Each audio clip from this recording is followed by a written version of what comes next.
Ukraine যুদ্ধ শেষ করতে যুক্তরাষ্ট্র রাশিয়ার উপর চাপ বাড়াচ্ছে বলে মন্তব্য করেছেন মার্কিন প্রেসিডেন্ট ডোনাল্ড ট্রাম্প। স্থানীয় সময় শুক্রবার তিনি জানান, ন্যাটো মিত্রদের সঙ্গে নিয়ে যৌথভাবে এই চাপ প্রয়োগ করা হবে। পাশাপাশি ইউক্রেনের যুদ্ধ বিধ্বস্ত শিশুদের কথা বিবেচনা করে পুতিনকে শান্তিপত্র পাঠিয়েছেন মার্কিন ফার্স্ট লেডি মেলানিয়া ট্রাম্প। এদিকে রুশ ড্রোন হামলায় বিদ্যুৎ বিচ্ছিন্ন হয়ে পড়েছে কিয়েভের বড় একটি অংশ।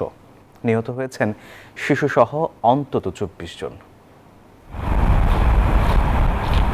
যুদ্ধবিরতি আলোচনায় ঘন্টার পর ঘন্টা ব্যয় করলেও পাল্টাপাল্টি হামলা চালিয়েই যাচ্ছে রাশিয়া ও ইউক্রেন। চলছে দোষারোপের খেলাও। স্থানীয় সময় শুক্রবার রাতে রাশিয়া ব্যাপক ড্রোন ও ক্ষেপণাস্ত্র হামলায় কিয়েভ সহ একাধিক অঞ্চলে বেশ কয়েকজন হতাহত হন। বড় পরিসরের এই হামলায় বিদ্যুৎ বিচ্ছিন্ন হয়ে পড়ে ইউক্রেনের রাজধানী। দেখা দিয়েছে পানির সংকট। শীতের আগে জ্বালানি অবকাঠামো লক্ষ্য করে রাশিয়া হামলা জোরদার করেছে বলে দাবি জেনেলেনস্কি প্রশাসনের।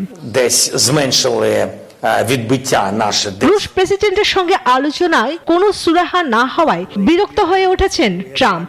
ওভাল অফিসে ফিনল্যান্ডের প্রেসিডেন্টের সাথে বৈঠকে ট্রাম্প বলেন, যুক্তরাষ্ট্র ও ন্যাটো একসঙ্গে ইউক্রেন যুদ্ধ অবসানে চাপ বাড়াচ্ছে।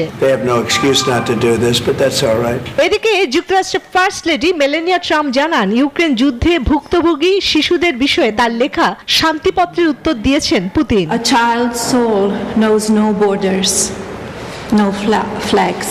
চিঠিতে তিনি যুদ্ধবিধ্বস্ত শিশুদের পরিবারের সঙ্গে পুনর্মিলনের আহ্বান জানান। এরপর ২৪ ঘন্টার মধ্যেই ৮ শিশুকে পরিবারের কাছে ফেরানো হয় বলে জানান মেলানিয়া। হোয়াইট হাউসের সংবাদ সম্মেলনে তিনি জানান, যুক্তরাষ্ট্র ও রাশিয়ার উভয় দেশের সহযোগিতায় শিশুদের এই পুনর্মিলন সম্ভব হয়েছে।